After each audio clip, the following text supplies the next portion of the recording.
What is up, my geeks and freaks? Big Girl Geek here with a brand new review. And of course, I'm here to review Wonder Woman 1984. It dropped today on HBO Max, so be sure to check that out. This review, you guys, will contain spoilers, major spoilers. So you've not seen Wonder Woman 1984 yet, warning, please watch this video after you catch the movie, or if you're fine with being spoiled, then hey, go right ahead. It's up to you, but you've been warned. So, was Wonder Woman 1984 Geek? Oh God, or was my girl weak? Let's get into it. Okay, so this is the highly anticipated follow-up sophomore film, Gal Gadot, starring as Wonder Woman. This has got to be, what number movie is this for her as Wonder Woman? Batman, Superman, Dawn of Justice, Justice League, Wonder Woman, fourth time, right? Fourth time being Wonder Woman. And I love her. I love Gal. I've said it before 100 times. I love her. I think she's perfect casting as Wonder Woman. Perfect. And I love Wonder Woman. As you guys follow me on social media, I refaced my app to Gal Gadot's body because who wouldn't want to look like her?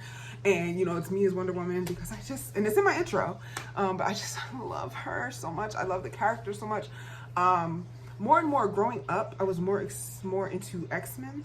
I've said this 100 times, but more in my adult years now, I guess you can thank the CW almost kind of, but more, I mean, I've always liked Superman, Batman, I've always watched those shows, Static Shock, but it was just like something for my entertainment, but more and more since last 6 or 7 years, I've been really into DC, and I love DC, and I think they have these characters, some characters I didn't know, and then me re-looking into like Flash and reading more Superman and getting more into Wonder Woman, I am just loving DC. I mean, Marvel characters always hold a special place in my heart, and of course the movies are insane and out of control, and I love the Avengers and all that.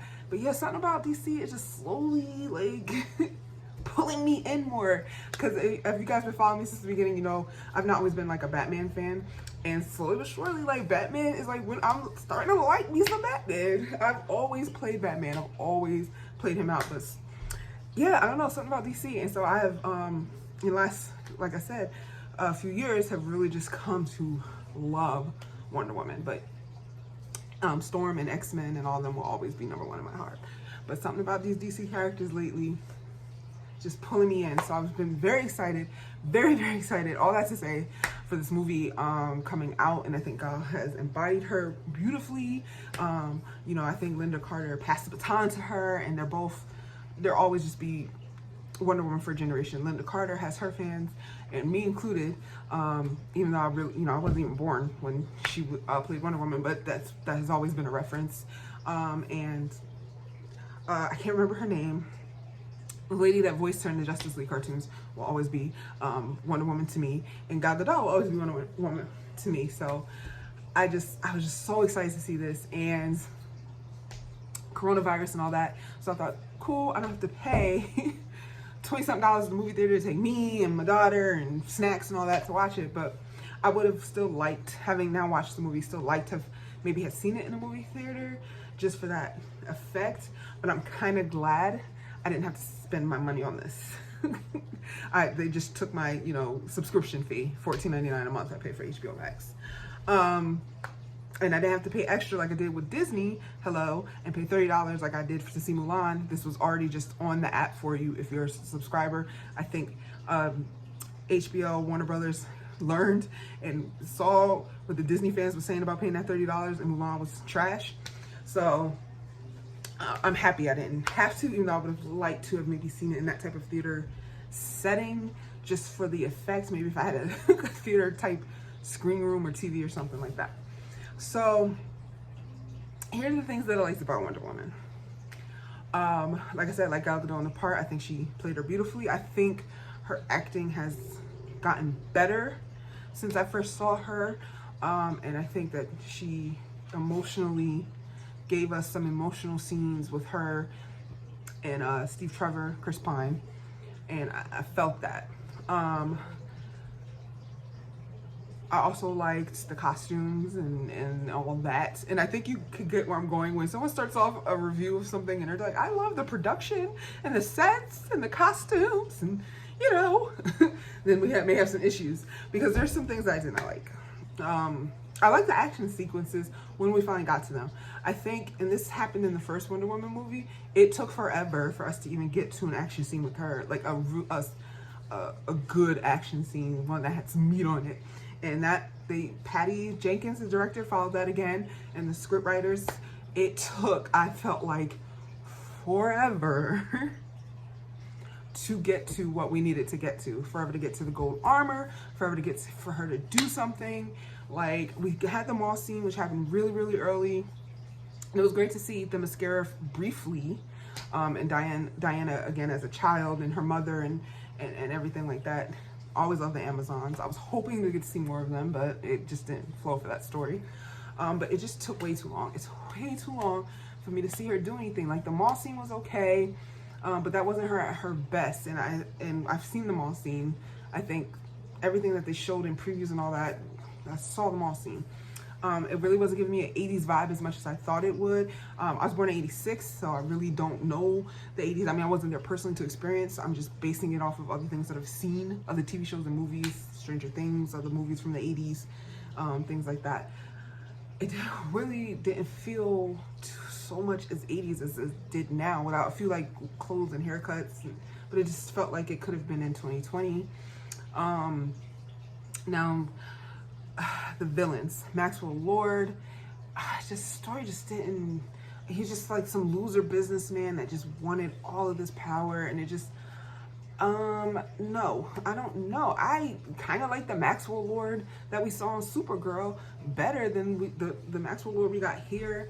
Not to say anything against the actor, we all love him from Game of Thrones, Mandalorian, he's great, but his story, I guess they tried to make it make sense for the movie instead of what they could have done with the like how his story goes in the comics, which I get, but I don't know, it just felt weird.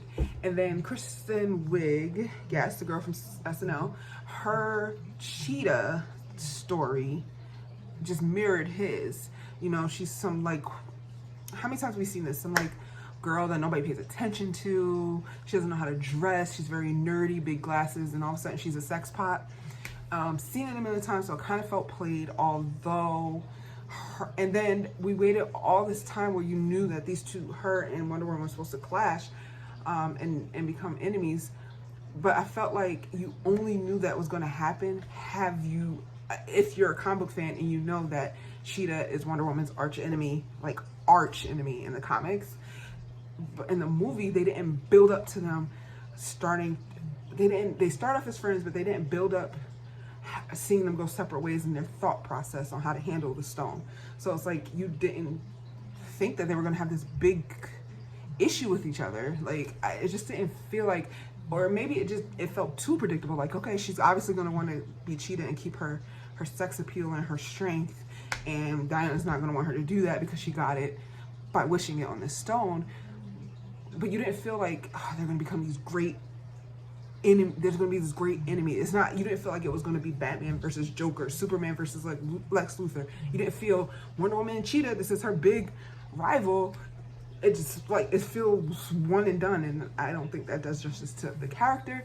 I think Kristen Wiig did a great job as Cheetah. I think her final look was great, but that fight scene was a complete fail for me. It wasn't enough. It took forever to get to it, and it just was like CGI, and it just wasn't, there was no build up. And then if you can count that as a build up, to me it wasn't. It fell flat. The fight was kind of It was great to see Chris Pine and Steve Trevor.